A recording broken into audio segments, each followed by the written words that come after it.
فيه ولا تموتن إلا وأنتم مسلمون. وقال أيضا جل في علاه في محكم التنزيل: يا أيها الذين آمنوا اتقوا الله وقولوا قولا سديدا يصلح لكم أعمالكم ويغفر لكم ذنوبكم ومن يطع الله ورسوله فقد فاز فوزا عظيما. أما بعد، فإن أحسن الحديث كتاب الله، وخير الهدي هدي محمد صلوات ربي وسلامه عليه، وشر الأمور محدثاتها، وكل محدثة بدعة، وكل بدعة ضلالة، وكل ضلالة في النار. فنعوذ بالله من البدع والضلال. فيا معشر السادة، أولا أوصيكم ونفسي بتقوى الله عز وجل، فقد فاز المتقون. أما بالنسبة للموضوع أيها الحاضرون الكرام، سيتعلق حول آفة اللسان. baada kuhimid Allah tabaraka wa taala na kumtakia rehema na amani kiongozi wa umma mtume wetu sallallahu alayhi wasallam. Ndugu zangu, awali ya yote ninachukua fursa hii adhim kuwahusieni pamoja na kuhusia nafsi yangu, ndugu zangu katika imani, juu ya swala zima la kumcha Allah tabaraka wa taala. Kwani swala zima la kumcha Allah tabaraka wa taala ni kwenye kufaulu mbele ya Allah tabaraka wa taala, au kumwogopa Allah, kwa sababu lugha ya kumcha Allah ni lugha ya kimvita, ama lugha yetu ya nchini kwetu ni kumwogopa Allah tabaraka wa taala. Ndugu zangu, katika muda huu mfupi ndani ya siku yetu hii ya Ijumaa tutazungumzia juu ya masala mazima ya afatul lisan, yani madhara ya ulimi. Madhara ya ulimi, ndugu zangu katika imani, madhara ya ulimi yako mengi, lakini tutazungumza sehemu moja tu ya madhara ya ulimi. Kwani kuna madhara ya ghiba, kuna madhara ya kadhibi, kuna madhara ya sukhria, kuna madhara na kuendelea. Lakini ama kwa mchana huu leo tutazungumzia madhara ya ulimi katika upande wa kadhibi, kusoma uongo. Ndugu zangu katika imani, miongoni mwa neema kubwa ambazo Allah tabaraka wa taala alimpa huyu mwanadamu ni neema ya ulimi. Endapo ulimi wake atakapotumia katika njia iliyokuwa sahihi, njia ya kumridhisha Allah tabaraka wa taala, basi atakuwa yeye mwenye kupata saada hapa duniani na vile vile kesho akhira mbele ya Allah tabaraka wa taala, atakapotumia ulimi wake katika njia ambazo zitamfurahisha Allah tabaraka wa taala. Lakini kinyume chake itakuwa ni madhara makubwa kwake yeye. Ndio hapo tunaambiwa viungo vyote vinaulalamikia ulimi, kwamba aangalie, kwa sababu yeye katika hicho kiungo cha ulimi ni miongoni mwa viungo vya mwanadamu. Kwa hiyo vinamlalamikia kwamba awe mwenye kunyooka katika njia ya haki, ili asipate kuwaletea madhara, kwa sababu tutakapoleta madhara, basi ni viungo vyote vitakwenda taabika na sajika katika moto wa jahannam. Kwa ndugu zangu, al-lisanu huwa al-mu'abbir amma fil kadhib. Huu ulimi ndio unachoweza kuelezea kile ambacho kipo ndani ya moyo. Mwanadamu akinyamaza kimya, hatutojua ana madhumuni gani, ima ya kheri au ya shari, hatuwezi kumjua. Lakini akitamka tu kutokana na utamshi wake, basi tayari tumeshajua huyu ni mtu wa shari au ni mtu wa kheri. Kwa nini? Ni ulimi. Sasa endapo ulimi wake atakaunyoosha katika malengo mazuri, basi ulimi huo utakuwa ni kigezo cha kumfanya yeye awe mwanadamu aliyekuwa mwema. Na vile vile Allah tabaraka wa taala anatubainishia kwamba hiyo hali ya ulimi itatubainishia sisi tujue huyu ni mtu wa kheri au ni mtu wa shari.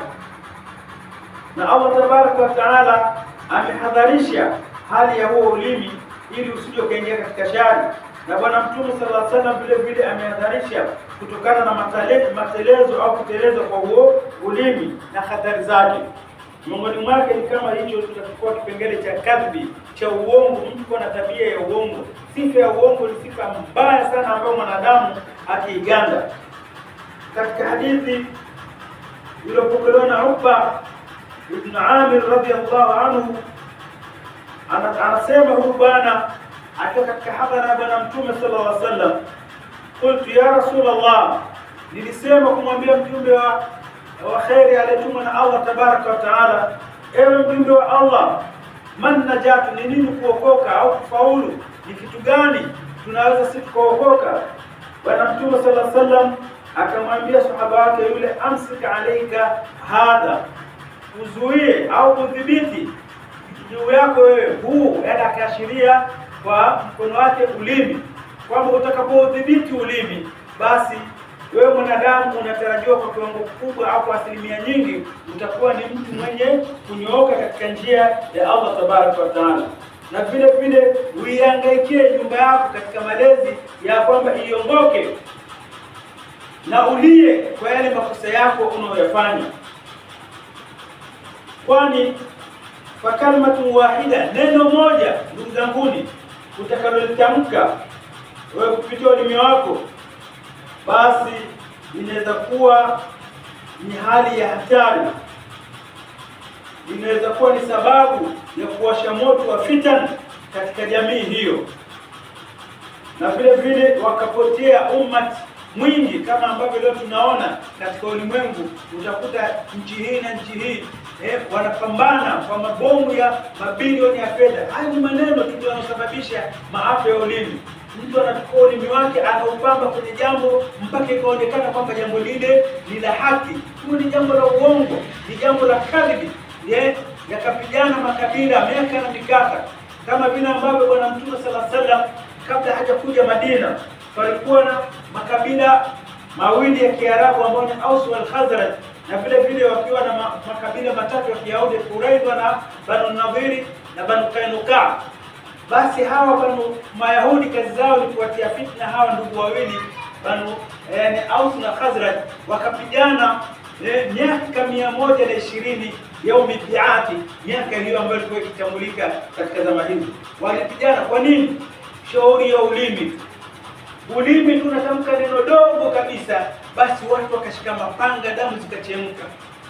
Ndio wanasema watu wa hikma kwamba rubba qawlin anfad min as-sayf, wenda kauli inapenya zaidi kuliko hata upanga, kuliko hata upanga ukipiga.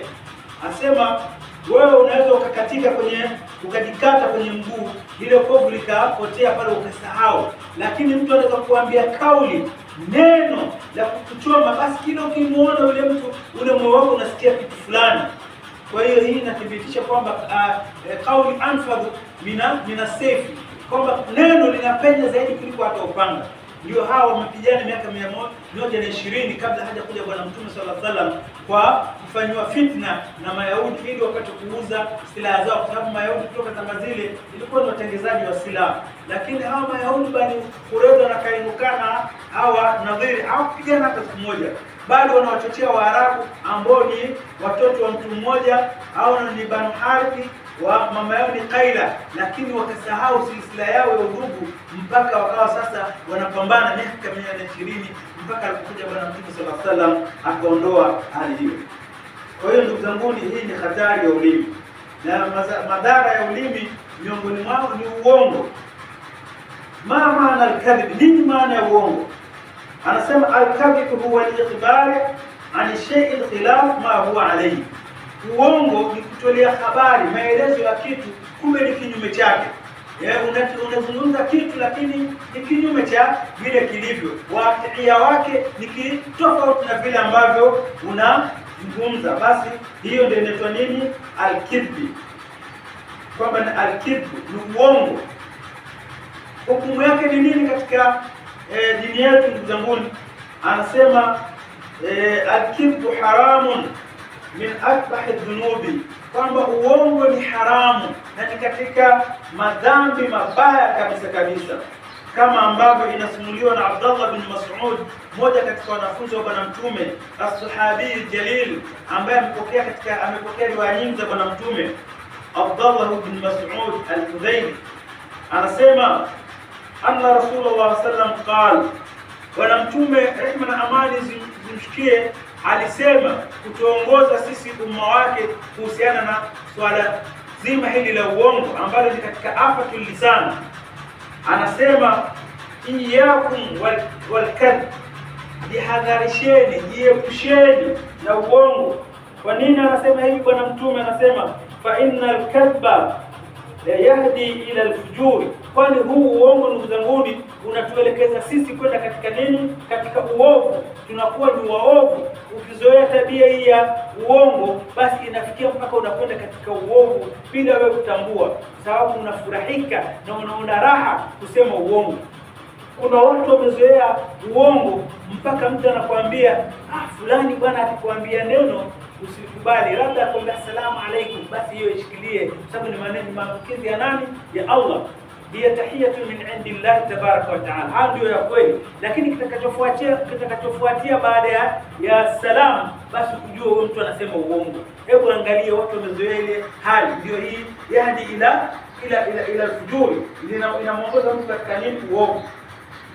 Wa inna al-fujur yahdi ila an-nar, na huu uongo ndugu zangu ukishauzoea utakuelekeza wewe katika moto wa jahannam.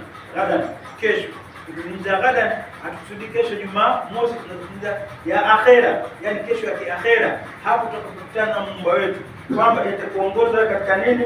Katika moto wa jahannam.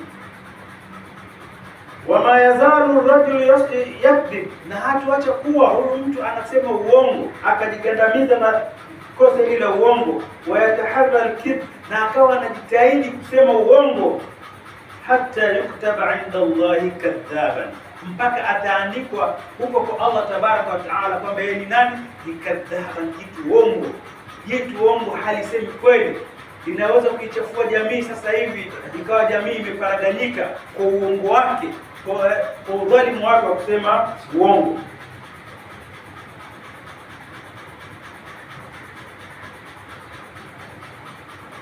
Mfano, mtu anaweza, miongoni mwa watu wanafanya uongo, akahalalisha kitu ambacho Allah tabaraka wa taala amekiharamisha, au akakiharamisha kitu ambacho Allah amekihalalisha. Yani unaharamisha alichokihalalisha Allah na unakihalalisha alichokiharamisha Allah. Sasa huu pia ni katika uongo. Na leo ni wangapi watu wamezoea mambo ya khurafati ambayo hayakuwepo katika dini. Mambo yamewekwa katika watu ambao hawana dini, lakini watu walivyoshikilia imara na kung'ang'ana nayo, yote yameletwa ili madhara ya afatul lisani. Watu wamemzuilia bwana mtume sallallahu alaihi wasallam bila kujali wala kuogopa. Tutaona madhara gani ya kumzuilia bwana mtume sallallahu alaihi wasallam. Mfano anasema al-kidhbu ala rasul sallallahu alaihi wasallam, kumzuilia bwana mtume uongo, jambo ambalo limeleta madhara makubwa katika dini yetu hii, ndugu zangu katika imani. Kumzuilia bwana mtume sallallahu alaihi wasallam kama kusema mwanadamu, inna rasula qala kadha, hakika bwana mtume sallallahu alaihi wasallam amesema jambo fulani, watu wakalishikilia na kulifanya ni ibada, wakiamini kwamba limesemwa na mtu mkubwa katika dini hii ya Kiislamu, miongoni mwa wanachuoni wakubwa ambao wananasibishwa katika hii dini. Kumbe ikawa ni uongo, wala mwanachuoni huyo ni masafa mbali na hicho kilichosemwa kwake au kilichonasibishwa kwake. Ni masafa makubwa baina al-mashriq wal maghrib. Akasema katika hilo, kama ilivyopokelewa na sahaba huyu mtukufu Abi Hurairah radhiyallahu anhu, bwana huyu mmoja katika wanafunzi wakubwa wa bwana mtume sallallahu alaihi wasallam, anasema hakika bwana mtume sallallahu alaihi wasallam amesema, hatari ya ulimi ya kusema uongo, man kadhaba alayya mutaammidan, mwenye kunizulia mimi uongo katika hii dini, na anasema hivi anajua kwa yakini kwamba huyu tunachokisema ni uongo, basi bwana mtume sallallahu alaihi wasallam anasema falyatabawa maq'adahu minan nar, mtu huyu aandae makazi yake katika moto wa jahannam. Yote yamepatikana na nini? Ni ulimi. Miongoni mwa afya ya ulimi, akiwa yeye anatafuta kujaza tumbo lake, lakini kumbe anasema uongo. Tumbo lake linajaa kweli, lakini madhara yake hayaoni hivi sasa. Hivi sasa haoni madhara, lakini pale atakapofunika macho yake ndio litakuwa jicho lake linaona, anajua kule anakokwenda, lakini sasa hana cha kufanya. Majuto ni mkubwa na kuja kinyume, baada ya kuwapoteza watu kwa kutumia ulimi wake, kwa kutumia fasaha yake na ujumbe wake wa kielimu, akaupoteza umma. Kwa hiyo bwana sahaba huyu mtukufu Abi Hurairah, kama alivyopokea bwana mtume sallallahu alaihi wasallam, hadithi ambayo ni muttafaq alayhi, imepokelewa na mashaka wawili wa hadithi, Bukhari na Muslim. Anasema kwamba huyu aandae makazi yake katika moto wa Jahannam. Huko ndiko kutakokuwa na makazi ya mtu kama huyo ambaye anatumia uongo kumsikilizia Bwana Mtume. Mfano mwingine kama uongo katika mambo ya viapo, mtu anatumia yamini, anaapa kwa jina la Allah tabaraka wa taala Rabbul Izza, anatumia kiapo kuhalalisha kitu fulani au kubainisha kitu fulani, kumbe haya kwamba ni uongo. Ndugu zangu katika imani, kama alipokelewa na Abdullah bin Mas'ud radhiyallahu anhu, anatuambia sahaba huyu mtukufu katika hadithi hii, anasema Bwana Mtume sallallahu alaihi wasallam, man iqtata'a mala mri'in, yule ambaye mimi nimekata sehemu au mali ya mtu kwa ajili ya kumpatia haki kwa yamini, akitumia kiapo cha uongo, basi anasema Bwana Mtume sallallahu alaihi wasallam, laqiya Allah wa huwa alayhi ghadban, mtu huyu atakutana na Mola wa viumbe akiwa amekasirikiwa. Hebu niambie wewe, ukiwa umeghadhibikiwa na Allah tabaraka wa taala, una salama gani katika hiyo mawqif? Ina maana wewe umeangamia, na kilichokuangamia ni kuangamiza kitu gani? Ni lisani. Umetumia ulimi wako, fasaha yako, kwa kusema maneno ya uongo. Kwa hiyo utakuwa mtu wewe umeenda katika hali ya hatari iliyokubwa. Mfano kama mtu anauza na kununua kwa biashara ile kwa kutumia viapo na kusema wallahi tukana mali hii iko hivi, akaipamba kwamba iko ubora wake na nini, kumbe anatumia kadri ili kufanyaje? Auze. Tumia ulimi wake kusema uongo ili auze. Mzanguni, hali kama hii ni hali mbaya sana ambayo itatukumba sisi wanadamu mbele ya Allah tabaraka wa taala. Kwa hiyo usitumie ulimi wako ukauza kwa biashara ya uongo ili uchume mali nyingi. Mzanguni, hili litakuwa ni jambo baya.